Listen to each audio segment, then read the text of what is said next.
Você e nada são a mesma coisa.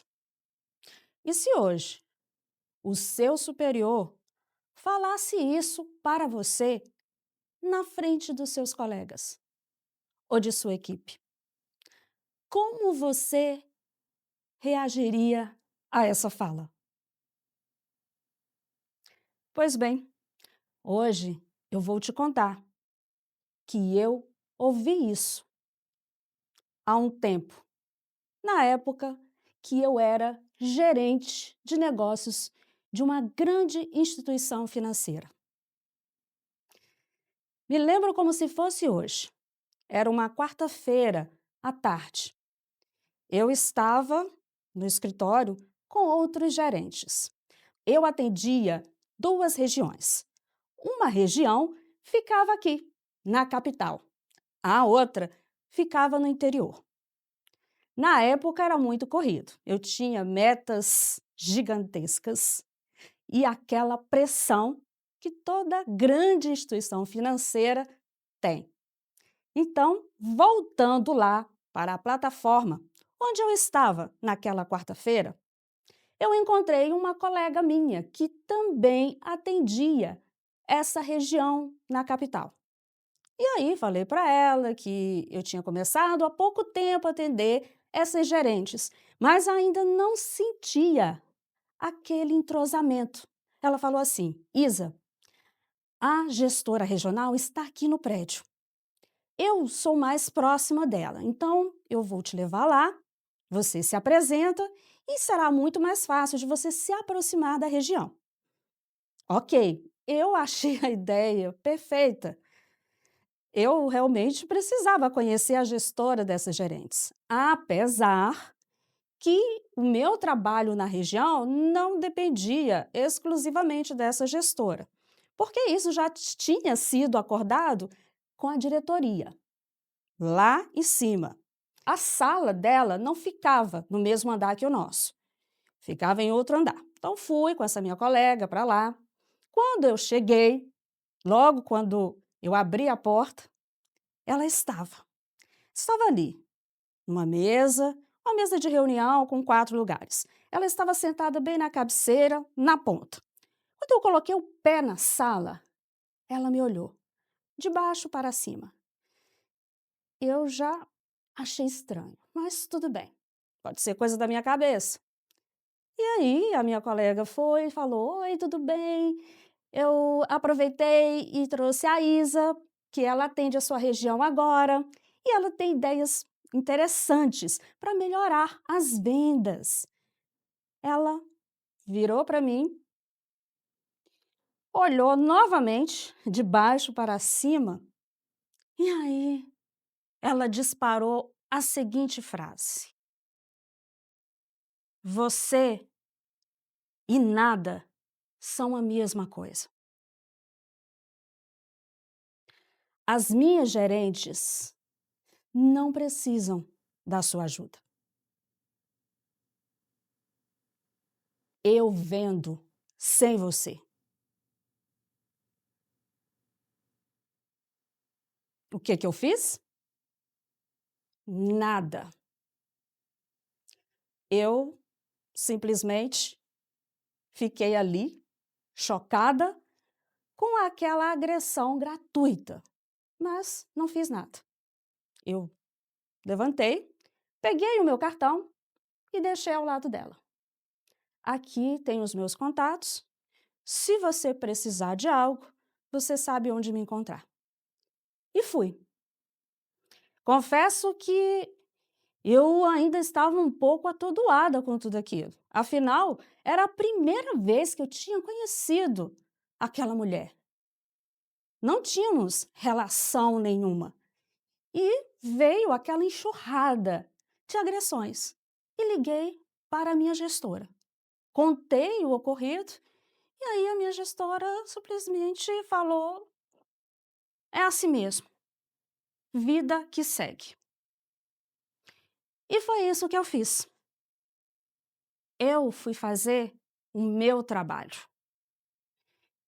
O banco, ele tinha me contratado para realizar uma missão. A missão era o quê?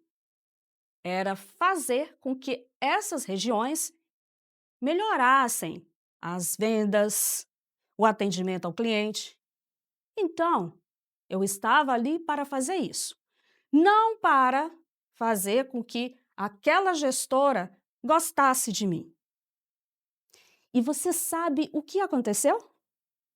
Um ano depois, dezembro, mas as festas, né, de final de ano de toda organização, de toda empresa.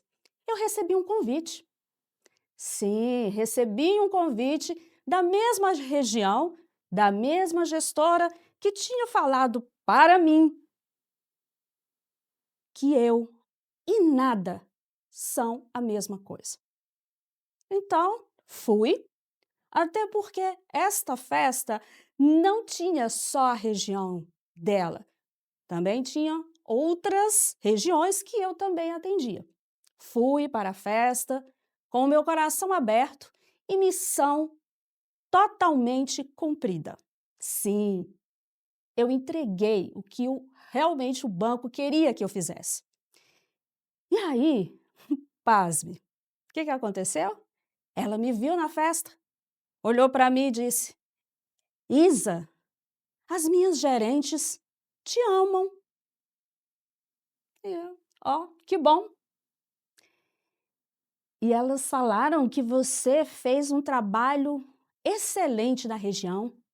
Estou muito feliz com você. Eu poderia ter esperneado quando ela me disse aquelas coisas.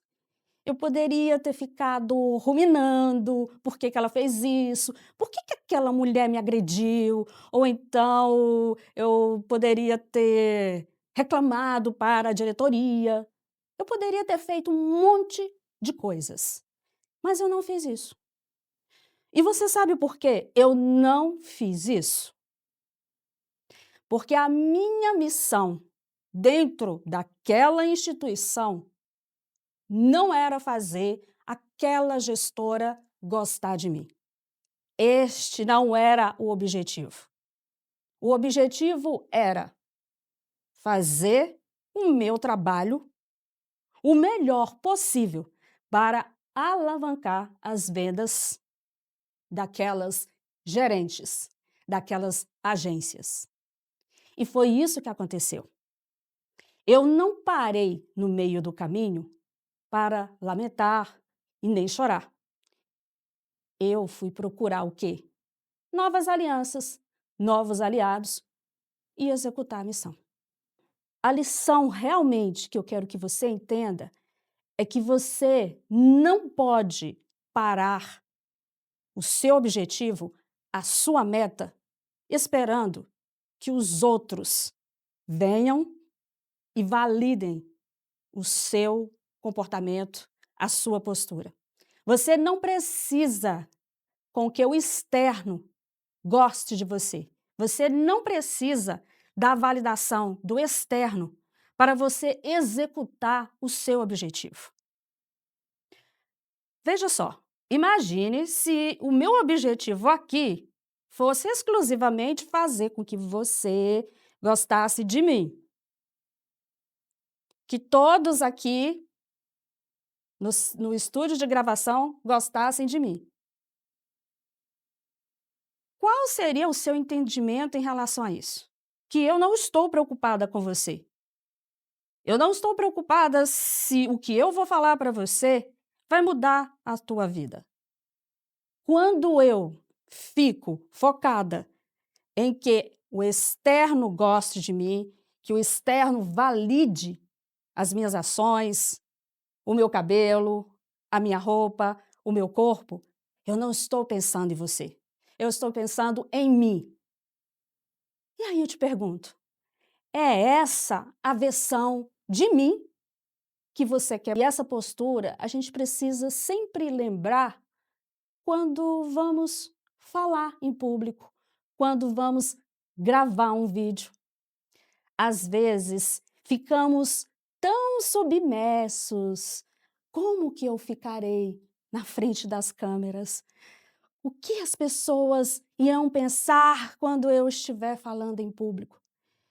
E o objetivo de você se expor em público, falar em público, não é para as pessoas gostarem de você, mas com que as pessoas recebam a sua informação e que essa informação seja útil para elas. Quando você procura validação no externo, você sai dos trilhos. A sua vida para. Você torna-se infeliz. Agora, vamos entender tudo isso no ponto de vista neurofisiológico. Quando aquela gestora que me humilhou na frente da minha colega, naquele momento eu senti uma pontada no meu peito. Naquela época eu não imaginava o que seria isso. Nossa, por que eu estou sentindo essa dor física no meu peito? Eu não estudava neurociência, nem sabia, não fazia a mínima ideia. Só que agora, vendo pelo lado da neurofisiologia, do estudo do cérebro, eu descobri que quando passamos por uma situação constrangedora, uma experiência muito ruim, o nosso cérebro sente. Existem duas regiões no cérebro que processam a dor emocional, a dor social. Uma delas chama-se córtex cingulado anterior dorsal. Essa região, ela é responsável pelo processamento. Quão ruim é aquela experiência emocional. E a outra região chama-se ínsula anterior. Ela ajuda a processar o sofrimento e o mal-estar emocional. Ou seja, lá naquele dia, naquela quarta-feira, em que eu fui bombardeada por essas agressões verbais, provavelmente essas duas regiões estavam ativadas. Mas não para por aqui. Estudos recentes dizem que, dependendo da intensidade da dor social, duas regiões no cérebro que são responsáveis pela dor física também são ativadas. A primeira região, ela chama-se córtex somatosensorial secundário. Essa região, ela é como se fosse uma espécie de mapa. Ela vai identificar para o corpo aonde está doendo. A outra região chama-se ínsula posterior dorsal. Ela sente a intensidade desses estímulos físicos, que pode ser quente ou um ferimento no corpo. E aí, esse estudo, quando ele identificou que essas áreas também ficavam ativadas quando o indivíduo sentia uma rejeição, uma dor social muito forte, eles concluíram que o cérebro sente um coração partido como se fosse um ferimento no corpo. Ou seja, lá naquela história, lá na quarta-feira, quando eu senti aquela dor física no meu coração, as minhas áreas responsáveis pela minha dor social foram ativadas naquele momento. Só que, em vez de eu ficar ruminando e sofrendo com aquilo, eu racionalizei toda aquela experiência. Eu quero que você entenda uma coisa. O seu papel, o seu foco, o seu objetivo, quando você receber uma missão, não é buscar a validação do outro. Porque não existe isso. Não existe essa perfeição. O que existe é o seguinte: é você se propor a fazer o seu melhor, aquilo que você dá conta, em qualquer área da sua vida. Para finalizar, a minha conversa com você é o seguinte: da próxima vez que você passar por uma situação dessa, parecida com a minha, eu espero que você nunca passe, lembre-se, se você focar no que tem que ser feito, os outros vão gostar de você. Se não, isso não cabe a você, porque eles têm o direito de gostarem ou não. Enfim, essa é a minha história. Agora eu quero te pedir uma coisa. Você já passou por essa situação?